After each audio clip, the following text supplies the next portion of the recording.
Hello बच्चों, let's read this question. The question says the depression in freezing point of aqueous solution containing 20% urea and 20% sodium hydroxide is in degree Celsius. Kf of water is 1.8 Kelvin per mole.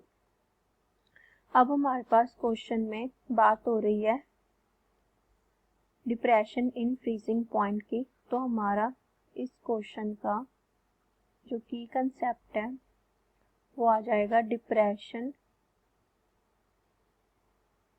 In freezing point. अब हमारे पास depression in freezing point क्या मतलब क्या होता है? It is a maximum temperature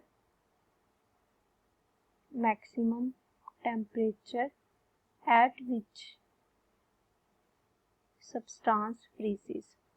so हमारे पास जिस temperature पे जाकर सब्सटेंस फ्रीज हो जाता है that is called depression in freezing point. अब हमारे पास डिप्रेशन इन फ्रीजिंग पॉइंट को रिप्रेजेंट करने के लिए हम यूज करते हैं डेल्टा टी एफ, और इसका फॉर्मूला होता है हमारे पास के एफ इंटू एम, वेयर के एफ हमारा क्या होता है? Kf is the constant and m हमारे पास क्या होती है? मोलैलिटी। अब हमें क्वेश्चन में Kf गिवन है लेकिन हमने m यहाँ पे फाइंड करना है, तो उसके लिए हमारे पास क्या होना चाहिए? हमारे पास number of moles. Number of moles find करने के लिए हमारे पास मास होना चाहिए, तो हम देखते हैं। अब इसने बोला है 20% of urea, that means mass of urea कितना है हमारे पास? 20 gram in the solution. 20% sodium hydroxide बोला है, that means mass of sodium hydroxide क्या है हमारे पास सॉल्यूशन में? ये भी 20 ग्राम्स है। देन मास ऑफ वाटर और मास ऑफ सॉल्वेंट हमारे पास क्या हो जाएगा? 100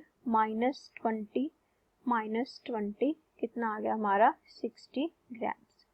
अब हमारे पास मोल्स कैलकुलेट करने का फॉर्मूला होता है गिवन मास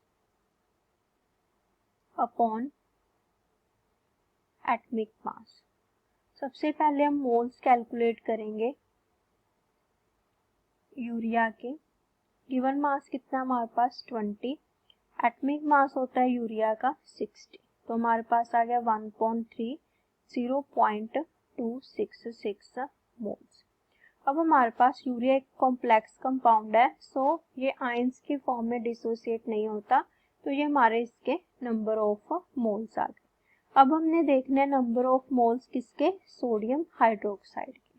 तो हमारे पास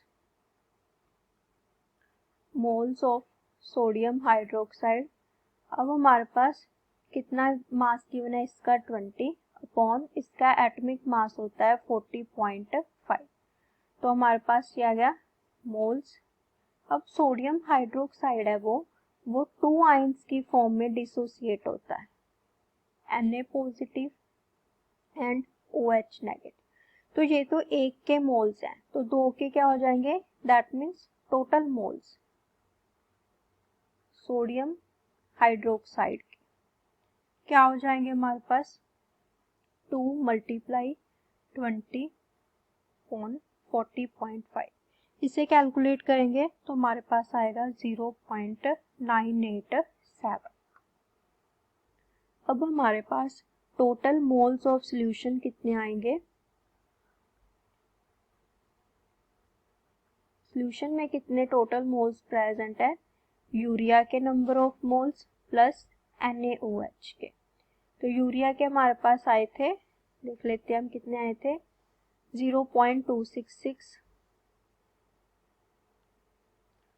और सोडियम हाइड्रोक्साइड के हमारे पास आए हैं 0.987। तो हमारे पास टोटल कितना आ गया? ये 1.253। अब हमने मोलैलिटी कैलकुलेट करनी है, तो मोलैलिटी कैलकुलेट करने के लिए हमारे पास फॉर्मूला होता है moles of solute upon mass of solvent multiply with 1000। अब सल्यूट के मोल्स कितने हैं 1.253। सॉल्वेंट का मास कितना था हमारे पास यहाँ पे 60 ग्राम्स अपॉन 60 मल्टीप्लाइड विथ 1000। इसे सॉल्व करेंगे तो हमारे पास वैल्यू आएगी 20.8। अब हमारे पास डेल्टा टी एफ कैलकुलेट करना है हमने, तो के एफ की वैल्यू कितनी गिवन है हमारे पास क्वेश्चन में 1.8 मल्टीप्लाई मोलैलिटी कितनी आ गई हमारी 20.8। अब हम इसे मल्टीप्लाई करेंगे तो हमारे पास वैल्यू बनेगी अप्रोक्सीमेट 37.5। लेकिन मोलैलिटी और हमारे पास के एफ हमें किस में गिवन था केल्विन में गिवन था, तो ये हमारा किस में आया है आंसर केल्विन में। तो अब हमारे पास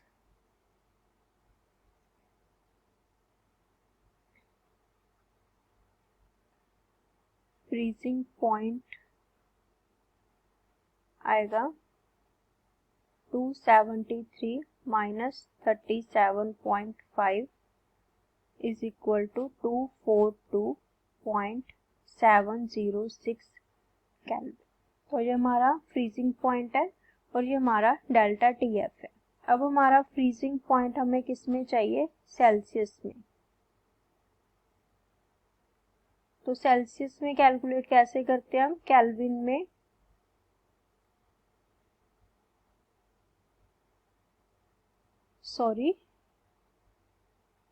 यहाँ से हमारी वैल्यू क्या आएगी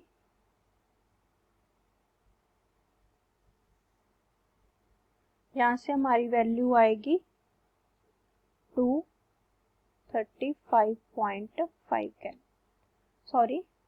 सो फ्रीजिंग पॉइंट अब हमने सेल्सियस में कैलकुलेट करना है, तो 235.5 माइनस 273 हो जाएगा, तो क्या आ जाएगा हमारा -30.75 डिग्री सेल्सियस। तो ये हमारा फाइनल आंसर है। तो हमारे पास फाइनल आंसर आ गया -37.5 डिग्री सेल्सियस।